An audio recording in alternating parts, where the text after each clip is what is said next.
What's going on, folks? This is LB the Realist with Surrealistic Studios, Surreal News, where the real is surreal. Thank you for joining me on another segment. So this one's gonna be short and sweet. I just saw a video by Niko House, my main man Niko House from Mikasa Sukasa, and apparently, I don't know where I'm in and out. I'm in and out. I get it. I'm in and out. Uh, there was I guess, a little situation going on between Niko House and Salil. I believe his name is Salil or Sahil from the Progressive Voice. I know you guys have probably heard of that YouTube show. The Progressive Voice is a young cat by the name of Salil who talks about these kind of things, progressive issues, politics, current events, this sort of stuff. And he has a habit of, he likes to talk about other people a lot, and I get it. I do too. I'm doing it in this video right now. I'm that guy that's making a video about a video about a video that he made about a video about a video about a guy about a video about a video about a guy about a guy about a video. I get it. I get it. But check this out. I don't know what was going on or what the personal issue is between these two individuals. I do know Niko House is a prime A1 representative of the progressive community, and I know Salil talks about this kind of stuff. I don't know where he would rank himself. I don't really watch the show like that, but apparently Salil made a video explaining, or I guess talking about Tulsi Gabbard and her rise to fame a little bit, and then he actually, for whatever reason, decides to bring Niko House into the conversation. So I'll play a little bit of the video here so you guys can get the gist of what we're talking about here, what I'm talking about here. Tulsi Gabbard is a very fascinating politician. She stormed onto the progressive political scene in 2016 when she stepped down from the DNC to endorse Bernie Sanders.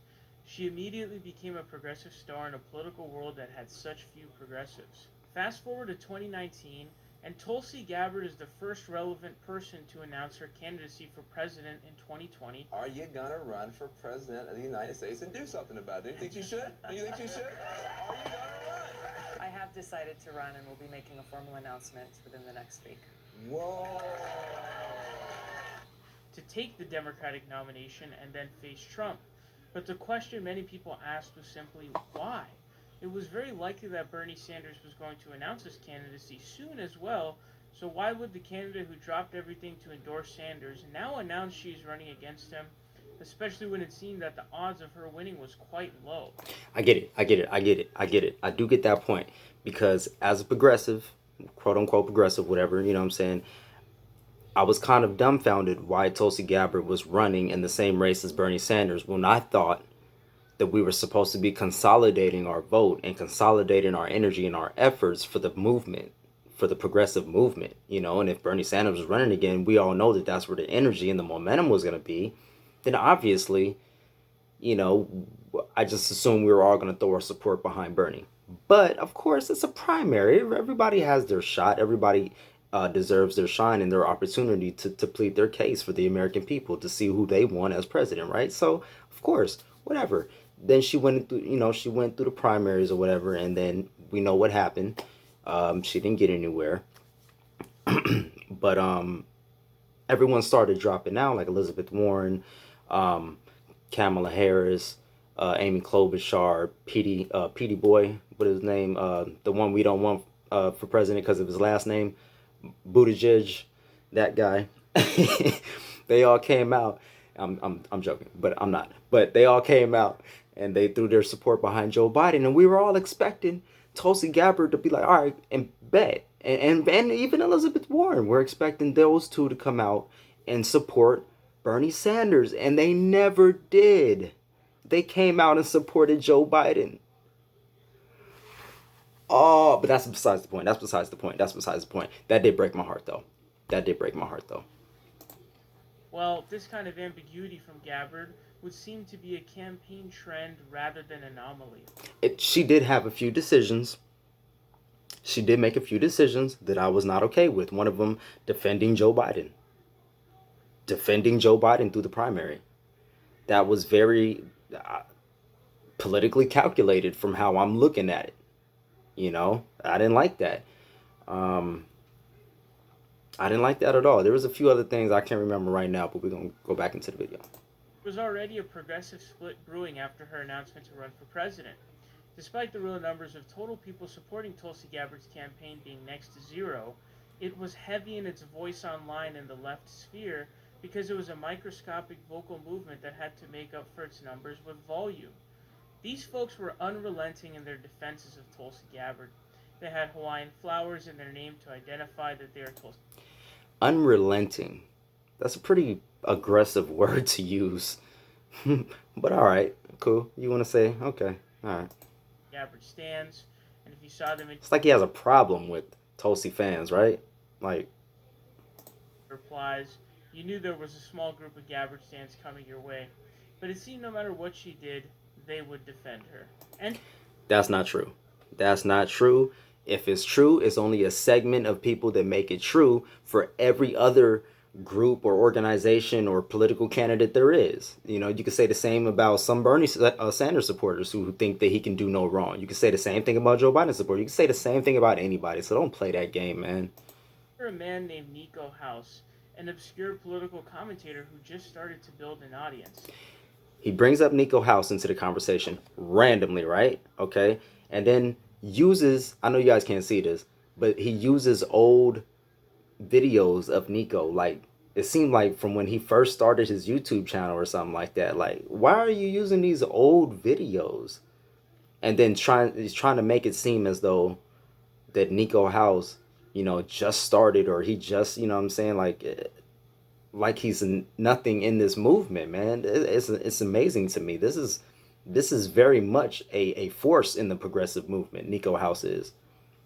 He's brought forth multiple people into the progressive community as far as political commentating and being on camera. You know what I'm saying? He started the whole Mikasa Tsukasa network. You know what I'm saying? Started branching out with other YouTubers when he was doing work with Niko House. You know, he has other people on his show all the time. He debates. He's actually out there in the streets.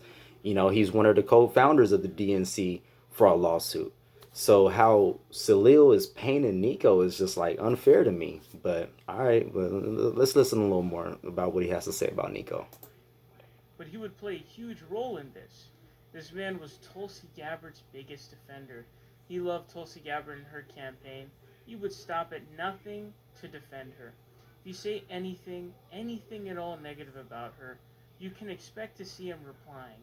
This man was literally simp number one for Tulsi Gabbard. He even posted a shirtless picture of himself with the caption, #virgins for Tulsi. Wait. He called Niko House a simp. A simp. See, I don't think Salil really knows what he just said right now, because in the black community, when somebody gets called a simp, that ain't never ending well. Unless you know the person like that. You call somebody a simp, that's like calling them the B word. That's like bruh, chill. Chill Salil. #chill Salil. Bruh, calm down.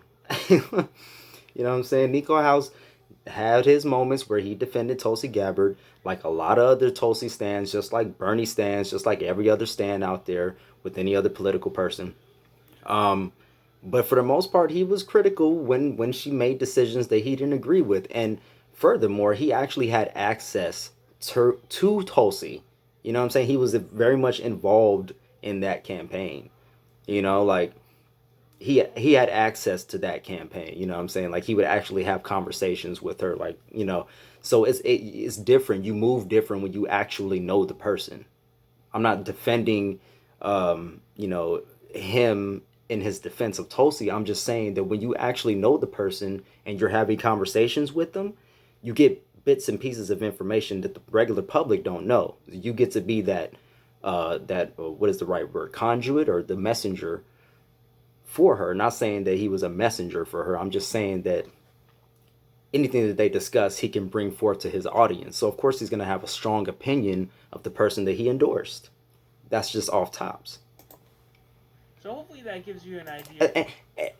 And then this shirtless pic thing. Okay. That's weird to bring up. But okay. Who exactly we're dealing with here? He met up with Tulsi Gabbard around the time of her campaign launch and took a picture with him back to back, and it was clear Niko was her attack dog. The main opponent. Don't agree with that, but all right. Just because he took a back-to-back picture with Tulsi Gabbard, now he's her attack dog. Okay. Tulsi Gabbard would be one of the two co-hosts of the Young Turks, Anna Kasparian. Now he starts talking about Anna Kasparian. Nico's about to hop in. Let's listen to what Niko has to say about a little bit of the situation, and then I'll give more of my opinion on this. Which would be the run-up for her official full thoughts on the Tulsi Gabbard campaign. Anna Kasparian would drop a video on the TYT YouTube channel titled, Alright, so y'all get the gist. Ding ding. First of all, Sahil, I need to explain something to you. Oh, it's Sahil. If you're going to try to make a career My out bad. of talking about how Tulsi supporters are obsessed with talking about and defending Tulsi, then maybe you shouldn't try and use Tulsi's name to make a video showing how clearly obsessed you are with talking about Tulsi and her supporters. So that just go ahead and clear that up. Literally nobody brought her up. I mean, yeah, she gets brought up every now and then because she's busy introducing legislation. I know that you don't read through legislation and things like that, but over here in real progressive world, like we read legislation, so I know you didn't hear about her through that. But you are talking about how much popularity she didn't have, and yet you feel compelled to constantly discuss her. And even more interesting, bro, you feel compelled to discuss me. Now, initially I thought about making this a policy center discussion, but This is where Niko just all the F's just get thrown out, and he's just going in. He just goes in. I don't always agree with this. I don't always agree with this, but I understand when you get heated, this kind of stuff happens. All right, it just happens. I don't agree with it. It just is. being as you look like a cross between Porky the Pig and Borat, for you to have the audacity to call somebody a total No. Take that back. Take that back. Take that back. Take that back. off between Porky the Pig and Borat, for you to have the audacity to The audacity. Man, you had the audacity. He had the audacity to look like Porky the Pig. I know that's childish. I know. And I said that's why I don't agree with it. But I get it. somebody a toll cell is just hilariously ironic to me. Bro, listen. You look like the type that buys a premium subscription to Pornhub and you think that that's your idea of a nice date. Like, you can't really... Who buys a premium subscription to porn?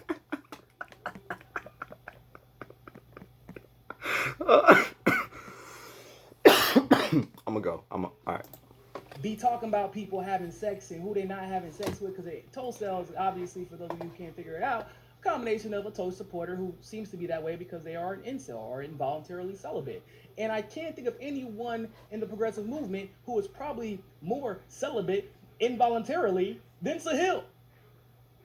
Bro, you look like the representative for the Twinkie trucks.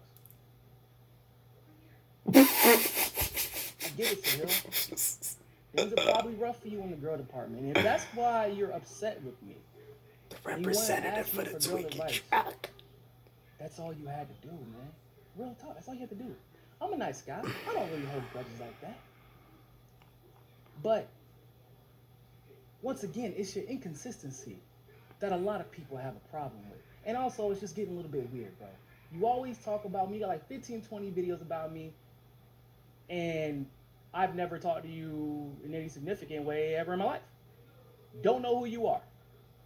Don't really care all that much either, other than the fact that it's getting a little bit weird. Now you posting shirtless pics about me, and like I said, it's getting a little weird. I didn't get And I that one. find it interesting that you're I didn't so get that obsessed with Tulsi, and you're talking about no matter what Tulsi does. I think he's trying to make the connection, maybe that Niko was somehow, he was somehow trying to drum up support for Tulsi Gabbard by posting a shirtless pic of him. I think that's where he's going with that. But That's a little bit of a stretch for me, bro. But I mean, that was a part of his argument, I guess. Her supporters defend her, which is actually not the case. Tulsi supporters are harder on her than really anybody else. But you seem to be obsessed with defending Anna, and considering how Anna could care less about your existence, like most of the world, I just really don't understand it because, like, didn't Anna prop up Elizabeth Warren to the detriment of the progressive movement? Remember, she was even attacking us over that type of stuff. And then Elizabeth Warren threw the progressive movement under the bus. Now, Anna had every reason to know this. She had every reason to predict that that was going to happen. But she did it anyway because, well, that's what Anna does. She's a grift of all grifts. She's a grifter. She's a grifter's grifter. She's really good at that. Now, when that happened, you had absolutely nothing to say. That's really weird. I wonder if you're projecting, Sahil. Is that what it is? You think that despite, like, you know, the All Fossil Fuels Act, the Secure America's Elections Act, the Freedom or Fairness in Media Act, the No More Presidential Wars All Act, the Tulsi's. Stop Financing Terrorism All Tulsi's Act, bills. the legislation of pardon Assange, the legislation of pardon Manning, or excuse me, the pardon Snowden, the bill to end the war in Syria, the one she introduced in the war in Afghanistan, the one to prevent a war in Iran. You know, it can be all those bills that make people like Tulsi, right? It has to be her looks, according to you. But with Anna, she has literally zero redeeming qualities, and she's always wrong, basically. And despite her being wrong on an issue that a lot of people would say damned the Bernie campaign, which is pretending as if Elizabeth Warren was progressive, you ain't got nothing to say about Anna, huh? That's weird. That's interesting. And matter of fact, you always defend Anna. There's nothing that she can do wrong. One might assume that you got a little crush. And you think that talking about Niko because Niko don't like Anna and talking about Tulsi because Tulsi don't like Anna means that Anna is going to notice you. Well, I got a spoiler alert for you, bro. And I'm going to leave it right there. If you guys want to know Niko's spoiler alert, then go to Niko House's channel and go watch this video for yourselves. Go give Niko the view. I want you to go give Niko the view. I'm going to try to find this video and try to post it, but the way it posts, it posts so fast, I'm probably not going to be able to do it in time before I mess up the algorithm. So just go to Niko House's channel. It's like one of the first videos up. You're going to see it up there. And go watch the rest of the video if you're interested in this sort of thing. This was just kind of a fun video for me to talk about and react to because I had just seen it today. It just came out today. And I thought it was interesting. The fact that, Sahil, my bad, Sahil is making these videos, I guess, about Niko House and about Tulsi Gabbard. And it's random. I don't understand where the beef came in or if there's some personal going on. But Niko goes on to explain that Sahil's not important in the progressive movement. And that is absolutely Niko's opinion. He may or may not be important to you in the progressive movement. That is up to you to decide. If you're a fan of Sahil, you think he's important. If you're a fan of Niko, you think he's important. I'm not going to go there with that. But those are Niko's feelings. And we heard Sahil's feelings. So you guys go check out the video for yourselves. Let me know this situation. Let me know what you guys think about this situation. First of all, I guess I would want to know, do you agree with Sahil's interpretation of Tulsi Gabbard supporters, and Niko House? Do you disagree? And also, where did this beef start? Is this just forming? Because apparently Sahil's been doing videos about Niko House for a minute now. This is one of the first ones I'm noticing, and it's only because Niko brought it to my attention. It's only because he brought it to our attention. So leave me your thoughts in the comment section below. Like this video if you like. Share and subscribe. I always forget the share and subscribe part, but be sure to do both those things. I really need you to. All right. So love, peace, and light. Until next time, folks. Oh, remember to click the links down below if you want a free stock with Robinhood, or I believe it's 2 or 3 free stocks with Webull. If you guys are interested in saving and investing and growing your financial wealth and your financial freedom, then go ahead and click the links down below. You'll get hooked up. I'll get hooked up. And we'll all win. All right, I got tons of links down below if you want to join Postmates and get Postmates money right now. Right now they're offering, I think, like $3 extra per ride, or $4 extra, $2 or $3 or something like that. It's like $2 to $4 extra per ride. Plus you get $5 extra just for taking a delivery from Walmart. So if you're interested in that, click the links down below. You can find my Facebook, Twitter, Instagram, all that jazz, and the information down below. Until next time, folks, I'm out.